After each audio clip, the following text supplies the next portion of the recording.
Olá, sejam bem-vindas ao Menopausa com Humor. Aqui a gente trata de assuntos relativos à saúde da mulher, menopausa e reposição hormonal. Mas o vídeo de hoje é sobre colesterol. O que devemos saber sobre colesterol? O que dizem por aí sobre colesterol? Eu acho que todo mundo tem tipo um chip assim de entender. Será que o que eu estou ouvindo tem lógica ou não? Então, eu gosto muito do que o Dr. Laí Ribeiro fala. Ele começa sempre, quando ele começa a falar sobre colesterol, ele começa sempre dizendo que será que o Criador ia colocar tanto colesterol no leite materno se não fosse bom? Por que será que o cérebro, as moléculas, tem mais moléculas, a molécula mais abundante no cérebro é o colesterol?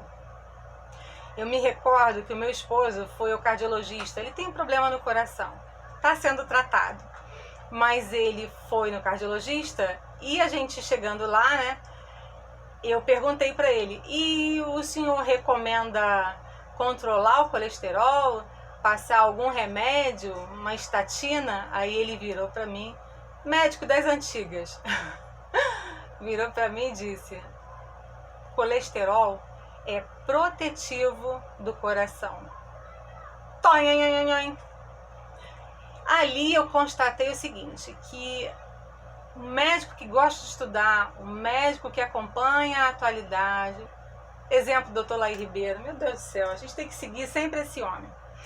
Mas aqui eu elenquei algumas causas por que o seu colesterol pode subir. Não é só por conta da alimentação, não. O seu colesterol pode subir por outros fatores. Vamos ver quais? Hipotiroidismo. Eu desconfiei desde o princípio. Hipotiroidismo altera suas taxas de colesterol. Diabetes tipo 2. Desidratação. Ai, meu Deus, desidratação, ó. Não tenho. Açúcares, os carboidratos refinados, né? Porque os açúcares estão juntos, né? Eles são carboidratos refinados. Agora, um aqui que eu coloquei que eu achei muito interessante é que o seu corpo pode fazer aumentar a taxa de colesterol com um mecanismo de defesa. Se você está com alguma inflamação, com alguma infecção, o seu corpo, como mecanismo de defesa, pode aumentar o seu colesterol. E o sexto aqui que eu coloquei, menopausa. Sim, quando o seu ovário para de produzir alguns hormônios que a gente já conhece, o seu colesterol aumenta, porque o colesterol é matéria-prima para a confecção dos hormônios. Então, se o seu corpo não está produzindo hormônio, não vai utilizar a matéria-prima colesterol. O Dr. Laí Ribeiro sempre incentiva a gente a pesquisar, né? E ir no Google acadêmico, em outros lugares, para obter mais informações e confrontar, né, até com o que ele fala. Eu acho bem interessante isso. Quem não tem medo, né? Os cabelinhos. Quem não tem medo, sugere outros lugares. E ele menciona o Space Doc. É assim mesmo, tá, gente? É Space de espaço, tudo junto. É um site, spacedoc.com. É de um ex-astronauta da NASA. E lá, nesse site, ele relata todas as consequências do uso de um remédio muito usado aqui no Brasil para controlar o colesterol. Sabe essa simvastatina? Da família da estatina. E eu fui nesse site, achei muito interessante, mas eu não satisfeita, comecei também a navegar em outros lugares e achei um site muito legal do Dr. Ken Berry. Ele também é americano.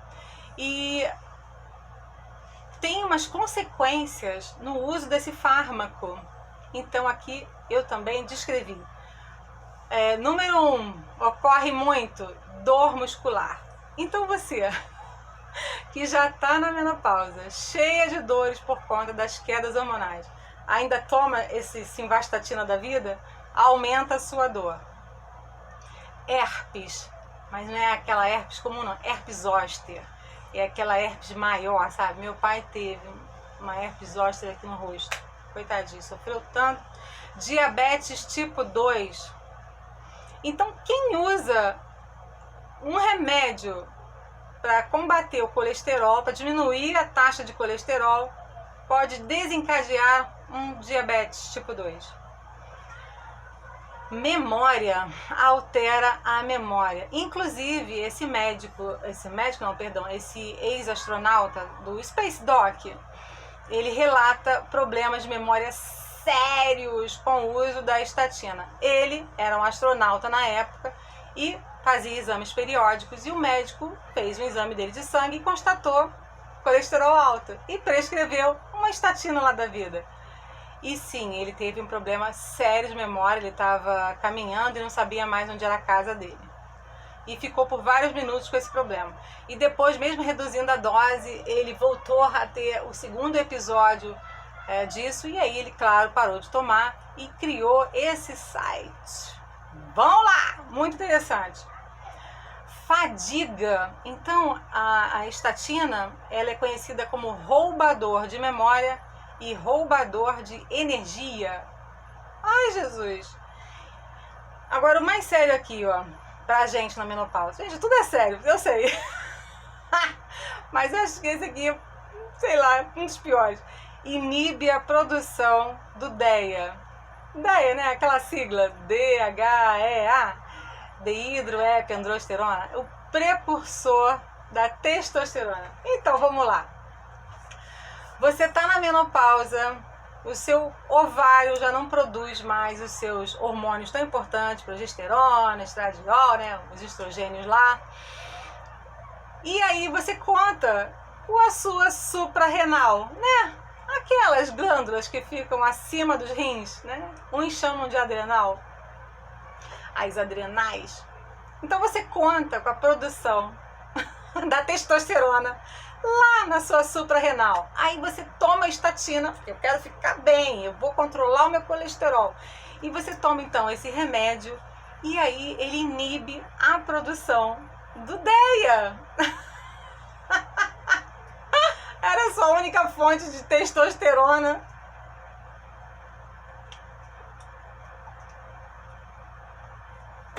Aí você vai falar, ah, Mara, mas eu posso suplementar testosterona. Eu falei, claro que pode suplementar testosterona com doses fisiológicas, bem pouquinhas. Porque mulher precisa de muito pouco. Tem um vídeo no canal que eu falo sobre reposição hormonal feminina sem o uso, por enquanto, de testosterona. Vale a pena. Tá, então, baseado em tudo isso, mas, então, afinal de contas, o colesterol, ele é vilão ou ele é mocinho? Então, por todos os estudos, por tudo que eu ouço, Dr. Laí Ribeiro, querido, esse Dr. Ken Berry, o colesterol não é o vilão.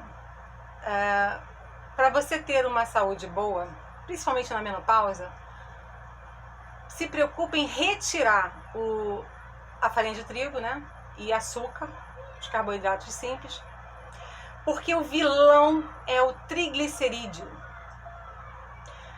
Comeu pão, comeu pizza, tomou cerveja, comeu doce, o seu triglicerídeo sobe, porque triglicerídeo é que é o vilão. Inclusive, existe um cálculo que se faz para saber se o seu colesterol está bem, se você está bem em relação a triglicerídeos e o seu colesterol. Que é o seguinte, você pega, vai lá no seu exame, vão lá, dá pausa aqui, corre lá, pega o seu exame, vê lá quanto você tem de triglicerídeo. Aí eu fiz o meu cálculo aqui. Você pega o seu triglicerídeos e divide pelo número do seu HDL. O HDL, o colesterol lá, o bonzinho. Tem que dar menor do que 2,5. Então, no meu exame, o meu triglicerídeo foi de menina. Foi 145. Eu dividi por 64, que é o meu HDL, e deu 2,26. Eu arredondei para mais um pouquinho, então 2,3. Então, eu estou bem. Deu menor do que 2,5. Faz o seu cálculo, depois me conta aqui nos comentários. Então, gente, quem é o vilão? É o triglicerídeos. Deixa o seu colesterol lá quietinho. Poxa, assiste um vídeo do Dr. Lai Ribeiro que ele desmistifica lá sobre o colesterol. O triglicerídeo ele é formado no fígado, né? Ele é produzido no seu fígado, coitadinho do seu fígado. Quando você ingere álcool, cerveja, vinho. Ai, gente chique, né? Bebe vinho. Vinho, gente. Vinho, vira triglicerídeo. Açúcares de qualquer tipo. Açúcar em caixinha, faz isso não, pelo amor de Deus. Pão, bolo, massa, biscoito, macarrão. Tira isso, tira isso. Então, para fechar, o vilão é o triglicerídeo. Colesterol, você precisa ter colesterol. Colesterol é protetivo para o seu coração, é protetivo para o seu cérebro. Pessoas que têm um colesterol acima do que é dito normal têm menos chances de ter demência, tem mais saúde mental. Eu tinha muita vontade de fazer uma pesquisa de campo, como sugerem alguns médicos, de ir num desses pronto-socorro da vida, a ala dos infartados, e perguntar lá, quanto que é o seu colesterol? Qual é o seu colesterol? É uma pesquisa que eu estou fazendo. Como é que está o seu colesterol? Dizem aí algumas fontes que mais de 60% dos infartados têm o colesterol tidos como normais. Então, eu prefiro acreditar, eu prefiro comer meu bacon e os meus ovos no café da manhã. Café da manhã é quando eu acordo tarde, porque eu normalmente faço jejum, mas tem dias que eu me alimento de manhã. E sim, viva o bacon, viva os ovos. E dá um like. Eu preciso que você dê o seu like, que você se comprometa. Vamos divulgar, vamos democratizar a informação para que mais meninas que estão sofrendo nesse período da menopausa possam se beneficiar. Sim, porque eu falo como uma menopausiana, eu não sou médica, então o meu linguajar é de uma mulher comum, assim como você. Um beijo e até o próximo vídeo, se Deus quiser.